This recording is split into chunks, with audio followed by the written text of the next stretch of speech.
Want to grow on TikTok? Join our agency for support with expert mentoring, stream protection, and audience growth. It's time to level up. Scan the QR code or click the link in the description to join today.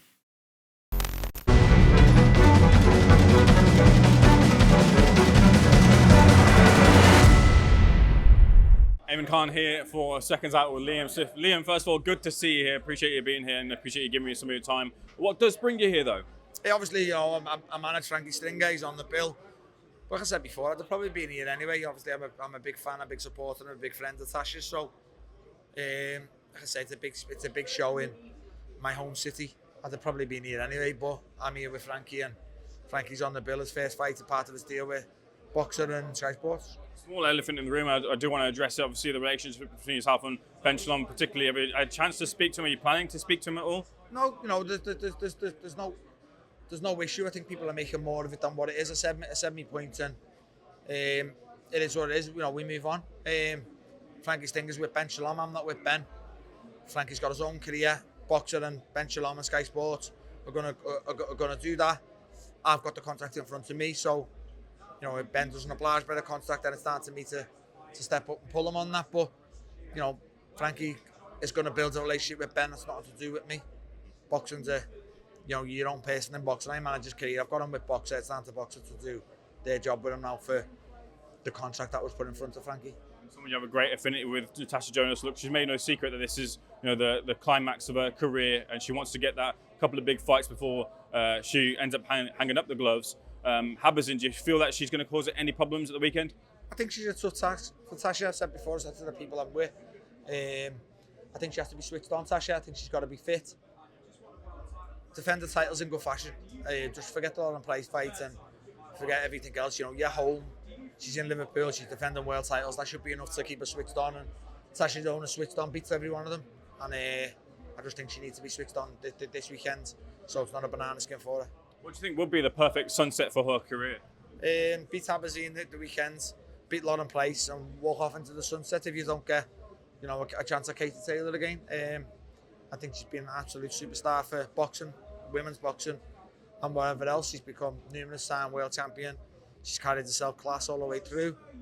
I think she deserves the rematch with Katie Taylor after the first fight, after what happened to her with Terry Harper.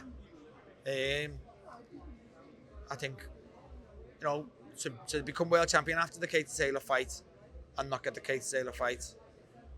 Let's see how much she's come on since the first fight, and I think the first fight was good enough that she deserved the rematch. If she doesn't get a Katie Taylor rematch, then if she beats Habazin the weekend, beats Lauren Price, I'd walk off into the sunset. How about for yourself then? What's the latest with this? I've heard you saying you weren't ready for a potential date. Where do you stand in terms of getting a date into the next year? Yeah, no, I wasn't ready for January 17th. It's not too far away. It's only 6 weeks now. I'll keep ticking over Christmas, keep pushing towards, a date in February. I'll be happy with it. I've seen February 15th has been spoke about. I think I've been mentioned for that online of people, but not really of the people who matter. But it makes sense. Jack Hattle's fighting in Manchester, February 15th. I'm pretty sure I could go on that bill, but we'll see. Everything's got to fit into place. Everything's got to fit into place for Matchroom also. We'll just see what happens. Brother Callum faces Joshua Buatsi, a real good fighting prospect there. What's his path to victory against Joshua Buatsi? Yeah, just I think be himself, be the Callum Smith of old. The Callum Smith of old, I think beats every light heavyweight in domestically, especially. I think he's massively good enough to be a world champion again. I'm happy he come back to do that because it would have been an absolute stinker if he'd retired and wasn't to have another shot at it. But his goals are he wants to be world champion again before he get it. But I'm happy to see him back, and I'm happy to see him walking himself into a huge fight with Joshua Buatsi for the WBO interim title. So, when you watched what Joshua Buatsi fight, how good of a fighter do you rate him? Yeah, obviously a very good fighter, Olympian, Olympic medalist. Just come off the back of a good win against Willie Richardson. People saying he might have gone backwards or stale or whatever it may be.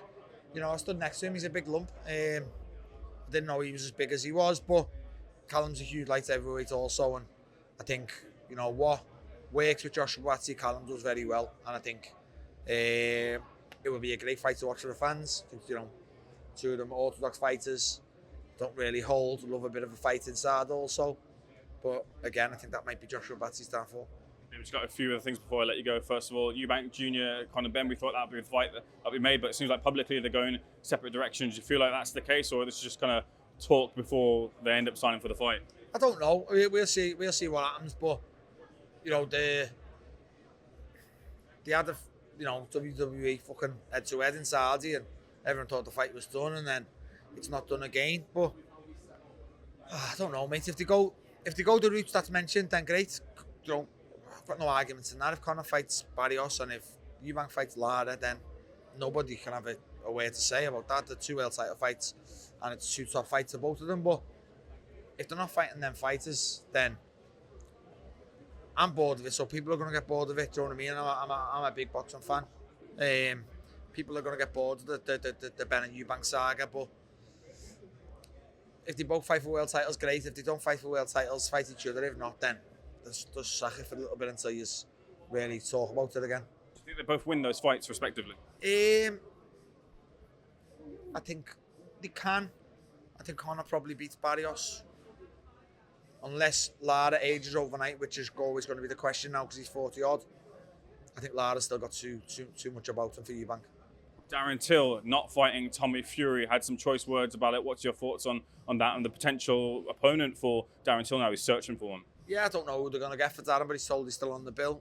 The Fury situation, I can't get my head around. I can't put my finger on why it's not happening. I don't think it's anything to do with what Darren said. Because if it was to do with what Darren said, Darren would be off the bill. And Tommy would still be on the bill. It's Tommy's bill, but you know, Tommy's not on the bill now. Darren's told he's still on the bill, so I don't know. I think there's more to it. I think Tommy's got something else in the pipeline, if I'm brutally honest. I think whether Tommy's fighting KSI, whether he's going on Love Island All-Stars, I don't know. But I think Tommy's got something else lined up. Is it possible that there was a rumour that Darren Till said that he'd done some sparring with some pros and that might have leaked out and then Tommy didn't want the fight after maybe hearing that? If that's the issue, then that's the issue. But that could be one of the issues I'm talking about. But it's nothing to do with Darren said he's going to kick him. Because there's contracts there. You know, Floyd Mayweather had the contract with Conor McGregor, couldn't put our hands on him. That's why McGregor never tried anything. You know, people do that. You have contracts. They'll put a contract in front of Darren. If you kick Tommy Fury, you don't get paid 1 pence, plus you get fined this much amount. Darren's not going to do it for nothing. So, they knew that. You know, I'm seeing Tommy videos circulating now. Tommy doing elbows on the bag. KSI didn't pull the plug on the fight because he was doing that. John Fury's threw fucking water on Darren. He threw headbutts at glass cages with KSI. I just think it was an excuse, but for whatever other reason Tommy's got, I don't know. I'm pretty sure it might come out soon. Usyk versus Fury, final prediction? Don't know. Really can't split them, honestly. I'll give you the opinion fight week, but honestly, I can't pick them. Fury said that he's going to be heavy. Look, it's different because you're at a different weight, but he said he's going to be heavier, and that's the natural Gypsy King, the one that beats him. Have you ever felt that when you've weighed in on the fight night that you felt at that right weight and that's the optimum weight for you? Not really. You know, Canelo was the only one I felt like, and it was not really that type of it. I just the size of Canelo.